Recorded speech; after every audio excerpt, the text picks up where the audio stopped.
Hey guys, Anna Robinson here with another episode of the Institution Revolution.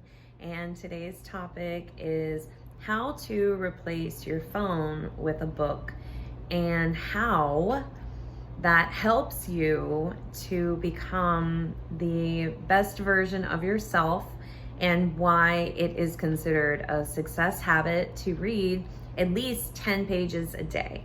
So starting with the first concept, I wanted to address this question because I get asked a lot in class, Miss Rob, why do I have to have an actual physical book? Why can't I just read from my phone? And there's a couple reasons why, so I'm gonna go through those briefly. And hopefully if you resonate with any of this, you'll like and subscribe, leave a comment below and tell me what you're doing to replace all of your distractions, right? Mostly your cell phone is your biggest distraction, right? The cell phone is the problem for most students and adults as well, because we have this energy field. We're constantly holding the phone. So the phone is in our hands, okay? It's surrounded by Bluetooth currency. It's surrounded by electricity to make it function. So it does, and we as humans are energy. So you do kind of have this addiction or, sorry, I had to move a notification as I'm doing a video. From my phone, right? So I generally have notifications turned off, and yet somehow they still manage to pop up. And many students and adults don't have notifications turned off. So you can't just read from your phone and expect to actually retain knowledge. That being said, there is this concept of short-term versus long-term memory. And when you're working from off of your phone, you're only working in short-term memory. You're not working in long-term memory. Why?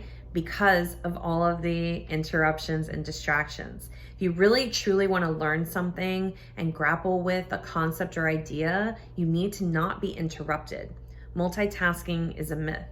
And that's something that I'll probably have to do a whole nother video on altogether. So if we're talking about retaining knowledge and being intelligent and learning the things that we want to learn, we don't do that through reading off of our phones. We do that through books, okay? And in this case, yes, you can do it in different ways with lectures and schooling and education, but this video right here is education because I'm telling you something that's based off of years and years and years of experience in a classroom. 17 years in a classroom, 11 years in a specific reading classroom for high schoolers that struggle with reading. And I have many, many, many success stories of students whose lives have changed because they've been able to overcome certain burdens that they were inundated with before they met me and had my guidance, okay?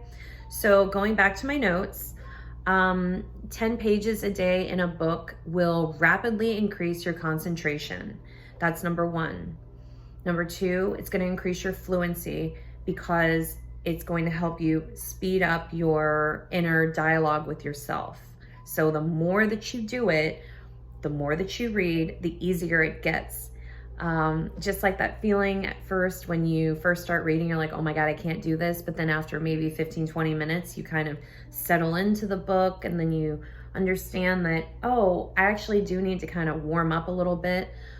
Your brain is just like your body, just like exercise. Reading is an exercise for your brain.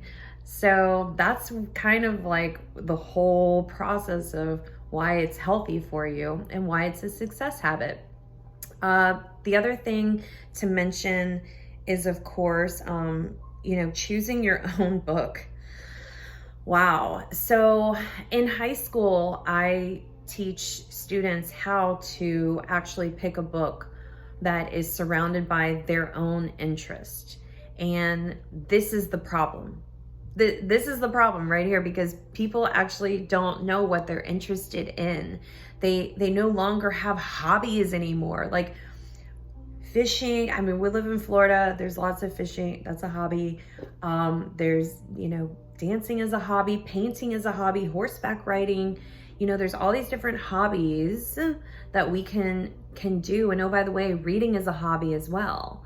So if I tell students to get a book based on their interest level and their hobbies, and they don't have a hobby, they're totally confused. So sometimes you do have to work backwards in this process.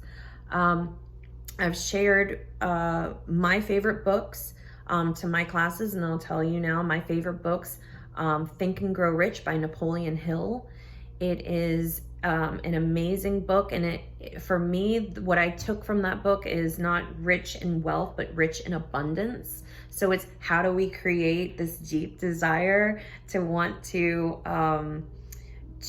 grow from it and expound upon our own inner dialogue. Okay, and then the other book that I love is by Joe Dispenza. And Mr. Dr. Dispenza, if this video ever gets to you, you've literally changed my life. And it's the book called Becoming Supernatural. And what this book did for me was it explained the science behind meditation. And it was a book that filled in the gaps for a lot of my spiritual journey. And I talk about that particular feeling of having a book change your life in my classes all the time. And so I want people to have that same experience. How I came across Joe Dispenza was on YouTube, probably Impact Theory. YouTube is an amazing opportunity for education, but then you need to also look farther past what YouTube is telling you to go and do. So I hope this video has empowered you to go out and pick a book of your interest level, read 10 pages a day at a minimum, challenge yourself to goal set, break the energy field from your cell phone, and always expound upon what you can do to become a person who is part of the greater good versus someone who is, not a part of the greater good. So I hope you guys have an amazing day. Cheers.